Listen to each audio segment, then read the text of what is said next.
দর্শক আমন্ত্রণ যমুনার বিশেষ আয়োজন ডক্টর সলভ করো অনুষ্ঠানে আপনাদের স্বাস্থ্য বিষয়ক নানা প্রশ্ন আসে হিসেবে তাৎক্ষণিক সমাধান নিয়ে আমাদের এই আয়োজন। আমাদের এই আয়োজনে থাকছেন দেশ বরেণ্য আর আধুনিক চিকিৎসা বিজ্ঞানের দক্ষ চিকিৎসকরা। এই পর্যায়ে আজ আমাদের আলোচনার বিষয় হাঁটুর ব্যথা। আলোচনার জন্য আমাদের সঙ্গে অতিথি হিসেবে আছেন ডাক্তার হাসান হাসিবুর রহমান, সহকারী অধ্যাপক, ফিজিক্যাল মেডিসিন ও রিহ্যাবিলিটেশন বিভাগ, জাতীয় বার্ন ও প্লাস্টিক সার্জারি ইনস্টিটিউট। বিশেষজ্ঞ চিকিৎসকের পরামর্শ পেতে ফোন করুন 02982405 এই নম্বরে। আপনাদের সাথে পুরো আয়োজন জুড়ে আছে আমি ডাক্তার আবু সাইদ সুমন। দর্শক, এখন কিন্তু হাঁটুর ব্যথা মানুষের মধ্যে বৃদ্ধি পাচ্ছে। আমাদের দেখা যাচ্ছে জীবনযাত্রার যে মান বা যেভাবে আমরা জীবনযাপন করছি তাতে দেখা যাচ্ছে যে বিভিন্ন বয়সের মানুষের মধ্যে হাঁটুর ব্যথা হচ্ছে। শুধু যে বয়স্কদের মধ্যে হচ্ছে তা কিন্তু না, আমরা দেখেছি অনেক তরুণদের মধ্যেও হাঁটু ব্যথা হচ্ছে। আঘাতজনিত হাঁটু ব্যথা যেমন হয়, দীর্ঘদিনের প্রদাহজনিত হাঁটু ব্যথাও হতে পারে। হাঁটু ব্যথার চিকিৎসা কি, প্রতিকার কি, সকল বিষয় নিয়ে আলাপ করতে আমাদের সাথে অতিথি হিসেবে আছেন ডাক্তার হাসান হাবিবুর রহমান। আপনাকে স্বাগত আমাদের অনুষ্ঠানে। ধন্যবাদ আপনাকে। জি, একটু যদি আমাদেরকে বলতেন যে হাঁটু ব্যথাটা আমরা জানি যে প্রায় সময় মানুষের মধ্যে দেখা যায়, আমাদের নিজেদের মধ্যে আসলে হাঁটু ব্যথা হয়। হাঁটু ব্যথার আসলে কোনো পরিসংখ্যান আছে কিনা আমাদের দেশে বা বাইরে, কত সংখ্যক মানুষ আসলে হাঁটু ব্যথায় ভুগছে? ধন্যবাদ আপনাকে এবং যমুনা টেলিভিশনের প্রিয় দর্শক শ্রোতাদেরকে যারা শুনছেন এই অনুষ্ঠান। হাঁটু ব্যথার বাংলাদেশে এক্স্যাক্ট পরিসংখ্যান বলতে গেলে এখনও ওভাবে হয়নি, কিন্তু আমরা বিচ্ছিন্নভাবে বিভিন্ন সাবজেক্টের যারা চিকিৎসকরা রয়েছেন তারা অনেক সময় এটা নিয়ে সার্ভে করে একটা পরিসংখ্যান দাঁড় করিয়েছেন এবং তার আলোকে আমরা বলতে পারি যে বাংলাদেশের পুরো যে জনগোষ্ঠী এই 17-18 কোটি মানুষ, এর মধ্যে আপনার 6-7% মানুষ বর্তমানে কম বেশি বিভিন্ন ধরনের হাঁটুর ব্যথায় ভুগছেন। এক দ্বিতীয় কারণ যেটা প্রায় বলতে গেলে 30-31% মানুষ তাদের সারা জীবনের কোনো না কোনো সময়ে হাঁটুর ব্যথায় ভুগছেন। এই দুটো তথ্যই আমি আপনাদেরকে এক তৃতীয়াংশ মানুষ বলা যায় যে কোন আসলে এটা একেবারে বাস্তব যে দেখা যাচ্ছে কেউ না কেউ কোনো না কোনো সময় হাঁটু ব্যথা হয়েছে। আসলে হাঁটু ব্যথা কেন হয়, কি কি কারণে আপনি তো অনেক দিন ধরে এই বিষয়ে বিশেষজ্ঞ হিসেবে আছেন, আপনার কাছে যখন আসে কি কি কারণগুলো, কমন কারণগুলি কি কি? ধন্যবাদ। হাঁটু ব্যথার কমন কারণ আসলে যখন প্রশ্নটা সামনে চলে আসে তখনই আমাদের কাছে প্রথমে কয়েকটা আমরা ভাগ করতে পারি। যেমন মেডিকেল কন্ডিশন, সাধারণত কি কি কন্ডিশনে একজন মানুষ হাঁটুর ব্যথা নিয়ে ভোগেন। প্রথমে যেটা হতে পারে অস্টিওআর্থ্রাইটিস, খুব কমনলি, খুব সাধারণভাবেই একটা বিশাল জনগোষ্ঠী বাংলাদেশের, বিশেষ করে যারা বয়স্ক রোগী, বয়স্ক মানুষ, তারা এই রোগে ভোগেন। দ্বিতীয়ত বিভিন্ন ধরনের অটোইমিউন ডিজিজ যেগুলো আমরা বলি, বিভিন্ন ফরম্যাটের arthritis, rheumatoid arthritis, spondyloarthropathy, যেগুলো পেরিফেরাল ভ্যারাইটিস এবং অন্যান্য ধরনের আর্থ্রাইটিসে হাঁটুর ব্যথা, প্রদাহ সবগুলোই উপস্থিত রয়েছে। দ্বিতীয়ত এরপরে কারণ যেটা গাউট একটা খুব গুরুত্বপূর্ণ কারণ। তারপরে যে কোনো ইনফেকশান, যেমন আমরা কমনলি হাঁটুতে অনেক সময় টিউবারকুলোসিস পেয়ে যেতে পারি, যে কোনো একটা ইনফেকশন হয়ে অর্থাৎ হাঁটুতেও যক্ষা হতে পারে। জি, অবশ্যই হতে পারে। আচ্ছা, এই যে আপনি বলছেন যে অস্টিওআর্থ্রাইটিস একটা, আমাদের দর্শকরা অনেক ক্ষেত্রে দেখা যায় যে এই শব্দটার সাথে পরিচিত না, এটা আসলে কি এবং কেন হয়, এটা যদি একটু বলতেন। ধন্যবাদ। অস্টিওআর্থ্রাইটিস মূলত একটি ডিজেনারেটিভ রোগ, তার মানে হচ্ছে ক্ষয়জনিত রোগ।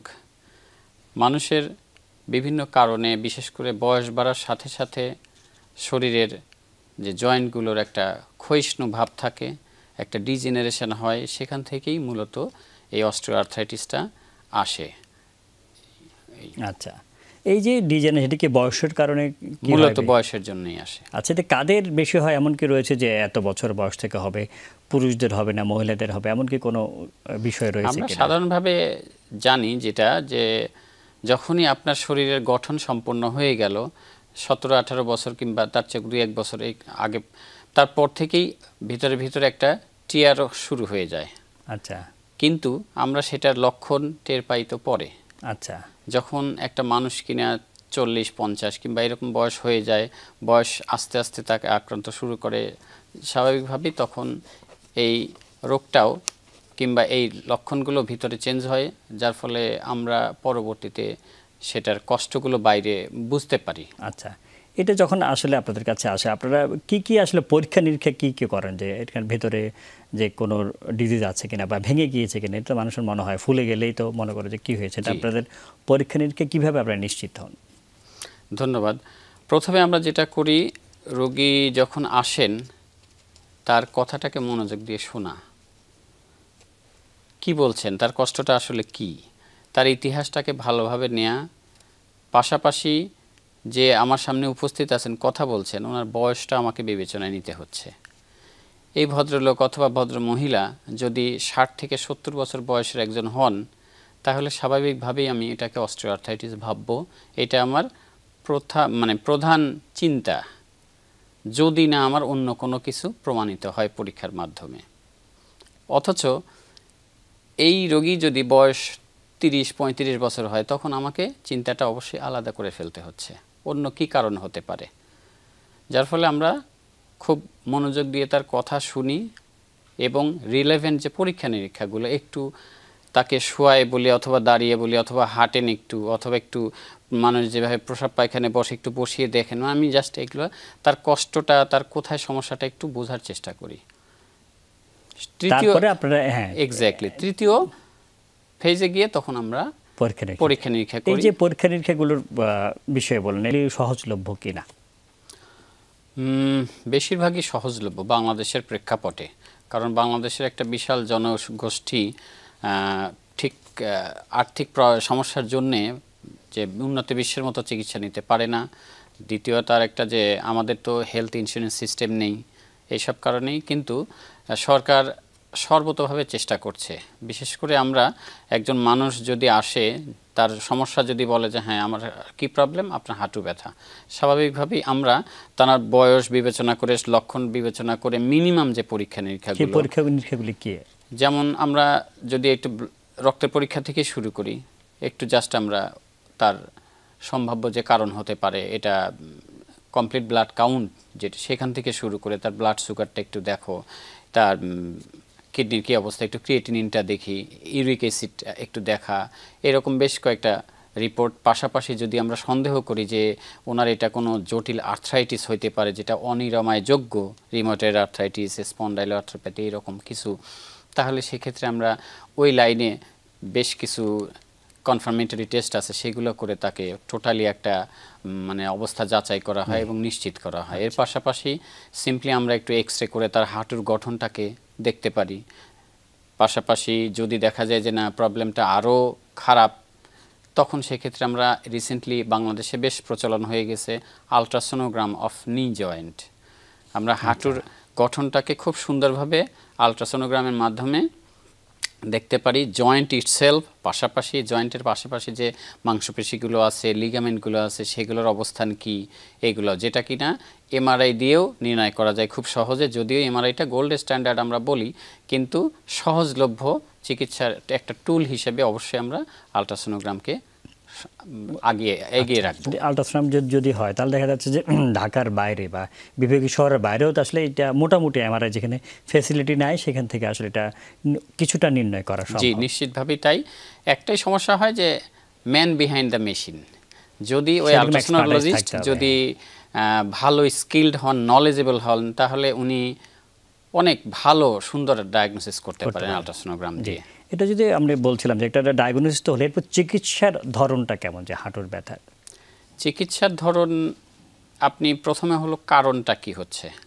এখন সিম্পলি আমরা যদি বলি যে চিকিৎসাকে আমরা কয়েকটা ভাগে যদি ভাগ করতে পারি, যেমন সিম্পলি আমরা দুটা ক্লাসে ভাগ করলাম, একটা হলো ফার্মাসিউটিক্যাল ফার্মাকোলজিক্যাল অ্যাপ্রোচ, আর একটা হলো নন ফার্মাকোলজিক্যাল অ্যাপ্রোচ।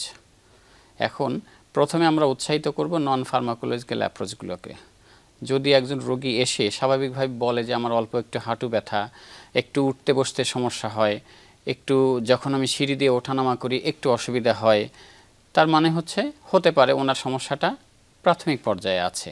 যদিও আমরা এখনও এক্স-রে কিংবা অন্য কিছু করিনি, সেক্ষেত্রে আমরা তাকে ওভার দ্য কাউন্টার কিছু ড্রাগ দিই, যেমন সিম্পলি আমরা প্যারাসিটামল, অ্যাসিটামিনোফেন, এগুলো যেটা কিনা স্ট্রং কোনো পেইন কিলার না। রোগীরা যেটা ভয় পায় যে এই বুঝি আমার কিডনি সমস্যা হয়ে গেল। তারপরে সেটা হলো এর পাশাপাশি আমরা যদি তার লাইফস্টাইলে একটু চেঞ্জ নিয়ে আসা, উনি যে জব করেন, যে পেশার সাথে জড়িত, দীর্ঘ সময় দাঁড়িয়ে থাকতে হচ্ছে, তখন তাকে বলতে হয় যে আপনি আপনার অথরিটির সাথে একটু কথা বলেন, কোনোভাবে কনভিন্স করেন, প্রয়োজনে আমরা একটু প্রেসক্রিপশন লিখে দিয়ে আপনাকে হেল্প করি। এই যে আমাদের বসার ভঙ্গি বা কাজের ভঙ্গির সাথে কি এটা সম্পর্কিত? নিশ্চিতভাবেই। সেই ক্ষেত্রে আসলে কি করানো উচিত, কিভাবে বসলে আসলে ভালো? আমরা যেটা বলছি যে আপনি যে পশ্চারে, যে ভঙ্গিমাতে বসলে বা দাঁড়ালে দীর্ঘক্ষণ আপনি এই কাজটা, আপনার যে কাজ সেটা করবেন না, এটা হলো আমাদের মূল থিম। কারণ অনেকক্ষণ আপনার হাঁটু আপনার শরীরের ওজনটাকে বহন করতে পারছে না, একটা সময় গিয়ে সে ফ্যাটিক হয়ে যাচ্ছে। স্বাভাবিকভাবেই আমরা বলছি যে ঠিক নির্দিষ্ট একটা বিরতির পরপর আপনি যে কোনোভাবেই হোক চেষ্টা করবেন একটু ম্যানেজ করার, যে একটু বসলাম, একটু হাঁটলাম, একটু ওয়াশরুমে গেলাম, কোথাও একটু জাস্ট টেক এ ব্রেক, তারপর আপনি আপনার কাজটাকে আগের মতো শুরু করেন আবার। এইভাবেই আমাদের পরামর্শটা থাকে। আচ্ছা, অনেকের ক্ষেত্রে দেখা যায় যে হাঁটুটা যেটা ফুলে যায়, দেখা সেই ক্ষেত্রে আসলে করণীয় কেউ অনেক ক্ষেত্রে অনেকে বলেন যে একটু বরফ দিতে হয়, অনেকে বলেন যে না একটু গরম শেক দিতে, বা অনেকে ওই সময় একটু ব্যায়াম করতে বলেন যে হাঁটুটা ভাঁজ করে। আসলে ওই সময়টা কি করণীয়? খুব বাস্তবধর্মী একটা প্রশ্ন করেছেন। যেটা হয়, কোনো কারণে একজন মানুষ হঠাৎ হাঁটুতে প্রচণ্ড রকম ব্যথা পেয়েছে, সেটা পড়ে যে, কিংবা কমন যেটা হয় আমাদের রোড ট্রাফিক অ্যাক্সিডেন্টগুলো, হুন্ডা অ্যাক্সিডেন্ট এরকম, সেক্ষেত্রে হাঁটু হঠাৎ ফুলে গেছে, সে নড়তেই পারছে না, উঠে দাঁড়াতেই পারছে না, তখন আমাদের প্রথম কাজই হবে আপনি পুরো হাঁটুটাকে রেস্ট দেন, পাশাপাশি বরফ লাগাবেন। কোনো অবস্থায় এখানে গরম কোনো কিছু লাগানো যাবে না। বরফ দেন কতক্ষণ সময়? 3-4 ঘন্টা পর্যন্ত, প্রতি 15-20 মিনিট অন্তর অন্তর দিলেন, আবার 2 ঘন্টা পরে আবার 15-20 মিনিট দিলেন, যতক্ষণ না এই ব্যথা ফোলাটা আস্তে আস্তে কমতে থাকে। পাশাপাশি কোনো একটা টাওয়েল অথবা অন্য কোনো কিছু দিয়ে আপনি ওই হাঁটু ফোলা অংশটাকে একটু চাপ দিয়ে রাখেন, ভালোভাবে একটু র্যাপিং করে রাখেন, তাতে একটু ফোলাটা কমতে থাকবে। এবং আমরা শেষে বলি যে আপনি অবশ্যই একটু শুয়ে আছেন, আপনার হাঁটুটাকে আপনার হার্ট যে লেভেল, নর্মাল যে লেভেল, তার চেয়ে একটু 1-2 বালিশ দিয়ে একটু উঁচু করে রাখেন, তাতে আপনার ফোলাটা আস্তে আস্তে এমনি কমতে পারে। এটা হলো আমাদের তাৎক্ষণিক সলিউশন আর কি। প্রাথমিকভাবে আপনি বললেন যে বরফ দিতে হবে 20 মিনিট পর পর, অন্তত 2-3 ঘন্টা। এর পরবর্তীতে আসলে আলটিমেট চিকিৎসাকে আপনারা কি করেন? বা এই সাথে যদি আমি একটু জুড়ে দিতে, আপনি বলেন যে আঘাতের কথা, অনেক ক্ষেত্রে দেখা যায় সিঁড়ি থেকে পড়ে অনেকের হয়, তরুণদেরও হতে পারে, খেলতে গিয়ে ফুটবল ক্রিকেট খেলতে গিয়েও দেখা যাচ্ছে যে হাঁটুতে ব্যথা পাচ্ছে। সেই ক্ষেত্রেও আসলে আপনার কাছে যখন আসে আপনারা কি করেন? ধন্যবাদ। প্রথমে আমরা যেটা করছি, যখন রোগী আসছে এবং তার ইতিহাস থেকে পরিষ্কার যে এটা আঘাতজনিত, তখন আমরা হাঁটুটাকে প্রথম মনোযোগ দেওয়া হয় যে হাঁটু রেস্টটাকে আমরা নিশ্চিত করার চেষ্টা করি। পাশাপাশি বরফ, যেটা আমরা একটু আগে বললাম, এগুলো তো করবই। তখন আমরা মনোযোগ দিই এরপরে নেক্সট যেটা, যে তার ডায়াগনোসিসটা, যেমন হাঁটুর সম্ভাব্য, সিম্পলি আমরা একটা এক্সরে করি, দেখি জয়েন্টের কোনো প্রবলেম আছে কিনা আঘাতজনিত কারণে। নেক্সট যেটা ওনার ক্ষেত্রে অন্তত গোল্ড স্ট্যান্ডার্ড ফর্ম, যেটা আমরা এমআরআই সাজেশন দিই। এমআরআই করেন, তারপরে আমরা দেখি একটা হাঁটুতে যে আমাদের খুব ইম্পর্টেন্ট কিছু স্ট্রাকচারস আছে, যেটা হাঁটুটাকে স্টেবিলিটি দেয়, মেনিসকাস, তারপরে বিভিন্ন লিগামেন্টগুলো, এসিএল, পিসিএল, পাশাপাশি টেন্ডনগুলা, এগুলাতে কোথাও কোনো বড় ধরনের ইনজুরি হয়েছে কিনা। যখন আমরা একটা এমআরআই করে ক্লিন কাট পরিষ্কার বোঝাই যাচ্ছে যে হ্যাঁ এটা এসিএল টিয়ার আছে, ছিঁড়ে গেছে, তখন ওখান থেকে আমরা একটু গ্রেডিং করার চেষ্টা করি যে কোন স্টেজে আছে। বেসিক্যালি 4টা স্টেজ আমরা বলি। ফার্স্ট সেকেন্ড স্টেজে আমরা ইজিলি কনজারভেটিভ ট্রিটমেন্ট দিই, এবং এই দুটোতে খুব চমৎকার অপশন হলো আলট্রাসোনো গাইডেড পিআরপি অথবা স্টেম সেল থেরাপি, যেটা রিসেন্টলি আমাদের দেশে অনেকেই প্র্যাকটিস করছেন। কিছুদিন আগেও, কয়েক বছর আগেও এই অপশনটা ছিল না, প্র্যাকটিস করতেন না অনেকে। এবং এটা সাথে কিছু নির্দিষ্ট এক্সারসাইজ দেওয়া হয়, কিছু বিধিনিষেধ দেওয়া হয়, এবং এটাতে চমৎকার রেজাল্ট আসে। কিন্তু এই লিগামেন্ট কিংবা মেনিসকাস টিয়ার যদি 3rd 4th গ্রেডে চলে যায়, তখন আমরা বেশিরভাগ ক্ষেত্রেই অর্থোপেডিক সার্জন, পার্টিকুলারলি যারা নি স্পেশালিস্ট, নি সার্জারি করেন, ওনাদের কাছে পাঠিয়ে দিই। ওনারা অনেক সময় আর্থ্রোস্কোপি করেন, ভিতরে ইঞ্জুরিটা কতটা খারাপ সেটা দেখেন, তারপরে সেই অনুযায়ী তারা ওনাদের ব্যবস্থা নেন। এবং যদি কোনো সার্জারি লাগেও লিগামেন্ট রিপেয়ার করা, এবং লিগামেন্টের পরেও আমাদের একটা বিরাট অংশ থাকে রিহ্যাবিলিটেশন করা, রোগীকে পরবর্তীতে আবার আপনি কিভাবে হাঁটবেন, কিভাবে স্বাভাবিক জীবনে ফেরত যাবেন, কি কি করবেন না আপাতত, এগুলো নিয়ে আমরা একটু এগুলি সম্পর্কে একটু আসলে জানতে চাই, কি কি ওনারা আসলে করবেন না এবং ওনারা কি কি করবেন সেটা যদি একটু বলতেন। যেমন যদি একটা সার্জারি হওয়ার প্রথম 2-1 দিন পর থেকে আমরা গ্র্যাজুয়ালি কিছু কিছু ব্যায়াম রোগীকে আমরা শিখিয়ে দেওয়ার চেষ্টা করি। ফিজিও আমাদের সাথে থাকে, তাদেরকে আমরা ডেমনস্ট্রেট করে দিই যে এই জিনিসগুলো লাগবে। পাশাপাশি বিশেষ করে হাঁটুটাকে পুরোটা আপনি ভাঁজ করছেন না করেও যে হাঁটুর আশেপাশে যে অ্যাডজাস্টেন্ট মাংসপেশিগুলো আছে, যেটা আমরা হাঁটুকে চালিত করছে, শক্তিশালী রাখে, এগুলোকে বিশেষ করে কোয়াড্রিসেপস স্ট্রেংথেনিং। কোয়াড্রিসেপস আপনি জানেন যে অনেক বড় একটা গ্রুপ অফ মাসল, যেটা নিকে আমার স্টেবিলিটি মেনটেন করে, স্ট্রেংথেন করে। এগুলো পাশাপাশি পাশে যে আরও আছে হ্যামস্ট্রিং, এই ধরনের মাংসগুলি, সেগুলির জন্য নির্দিষ্ট কিছু ব্যায়াম আছে, এগুলো আমরা করে। এবং পাশাপাশি এটা কতদিন ধরে করতে হয়? এটা অনেক দিন, বেশ কিছুদিন, মানে আমরা কয়েক মাস ইভেন্ট করতে পারি। পাশাপাশি যেটা আমরা প্রথম কয়েকটা দিন হাঁটুটাকে একটু রেস্ট রাখলো, এবং ওই সময় যদি আপনি একটু মোবাইল মানে হাঁটতে চান, কিংবা তখন অ্যাসিস্টিভ ডিভাইস যেগুলো আমাদের, একটু ওয়াকিং ফ্রেম, একটা কেন যেগুলো আছে, এগুলো একটু ইউজ করলো। তারপরে গ্র্যাজুয়ালি যখন স্বাভাবিক অবস্থায় ফেরত আসবেন, আমরা নিজেরাই তখন ওনাকে বলবো যে এখন আপনি এটা বন্ধ রাখেন। যখন সিভিয়ার হয়ে যায়, অনেক ক্ষেত্রে একটা শব্দ আমরা শুনি যে নি রিপ্লেসমেন্ট, দেখা যাচ্ছে নতুন একটা নি জয়েন্ট যেটা হাঁটু, সেটা লাগিয়ে দেওয়া, সেই বিষয়টা কি একটু যদি বলতেন, বা এটা কখন আসলে প্রয়োজন হয়? আচ্ছা, ধন্যবাদ। এটা একজন রোগী আসলেন, সাধারণত আমরা আমাদের এই এতদিনের অভিজ্ঞতায় কিংবা চেম্বার প্র্যাকটিস যেভাবেই বলেন, অথবা হসপিটালে একজন বয়স্ক রোগী আসছেন, বয়স্ক রোগী দেখা যাচ্ছে 50, 60, 70 বছর বয়স, অনেক কোমরবিডিটিস আছে।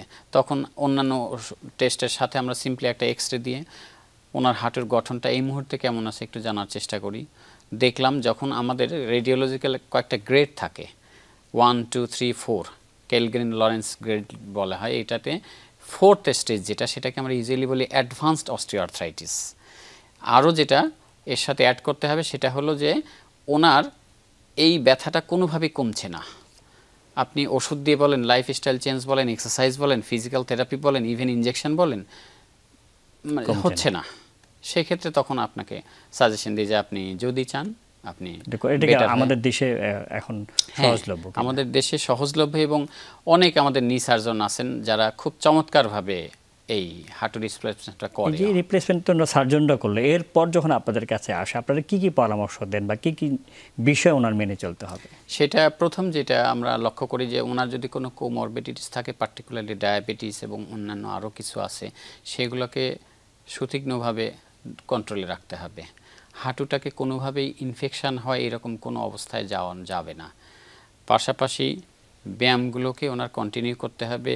কিভাবে উনি একটা সিঁড়ি দিয়ে উঠবেন, নামবেন, অথবা কিভাবে স্বাভাবিকভাবে চলাফেরা করবেন, এই ব্যাপারে আমাদের গাইড দেওয়ার চেষ্টা করি। আমরা অনুষ্ঠান একদম শেষ পর্যায়ে চলে যাই, খুব হয়তো 1 মিনিট বা 1.5 মিনিট রয়েছে। একটু জানতে চাই যে দেখা যাচ্ছে যে বয়স্ক মানুষ আমরা আমাদের চারপাশে দেখছি যে হাঁটু ব্যথা পড়ছে। আমরা মসজিদে গেলে দেখি যে মানুষ হাঁটু ভাঁজ করে হাঁটতে পারে না। আমাদের অনেকেরই এটা শঙ্কা জাগে, বা আমাদেরও বোধহয় একসময় এমন হবে। এই মুহূর্তে আপনি যদি আমাদের দর্শকদের একটু 1 মিনিটের মধ্যে বলতে পারেন যে আসলে এখন থেকে কি কি নিয়ম মেনে চললে আমাদের হাঁটু ভালো থাকবে? ধন্যবাদ। আমার প্রথম পরামর্শ হবে আপনার শরীরের ওজনের দিকে নজর দিন। যদি এটা ওভারওয়েট হয়ে থাকে, নিশ্চিতভাবে আপনাকে পদক্ষেপ নিতে হবে এটাকে কিভাবে নিয়ন্ত্রণে আনা যায়। দ্বিতীয়ত, হাঁটার অভ্যাস করুন। যারা অনেকে আছে আমরা একটু মানে একটু busy family, busy life lead করি, সেক্ষেত্রে আমার কথা হলো যে আপনার গাড়ি আছে, আপনি ডেস্টিনেশনে যাওয়ার 5 মিনিট আগে 10 মিনিট আগে নেমে যান, একটু হাঁটেন, অন্তত এই সময়টা অর্থাৎ হাঁটার অভ্যাস করা এবং নিয়ম মেনে চলা, পুষ্টিকর খাবার খাওয়া, তাহলে আমাদের হাঁটু ভালো থাকবে। ডক্টর হাসান হাবিবুর রহমান, এতক্ষণ আমাদের সাথে থাকার জন্য আপনাকে অসংখ্য ধন্যবাদ। আপনাকে ধন্যবাদ সুন্দর এবং সাবলীল উপস্থাপনা করার জন্য, এবং আমি সম্মানিত দর্শক শ্রোতাকে ধন্যবাদ জানাচ্ছি। ধন্যবাদ, এবং এইভাবে এই কথায় ব্যক্ত করে আমরা অনুষ্ঠান শেষ করতে চাই। আমাদের হাঁটু ভালো থাকুক, আমরা সকলে ভালো থাকি, এই কামনে আজকের মতো বিদায় নিচ্ছি। আল্লাহ হাফেজ।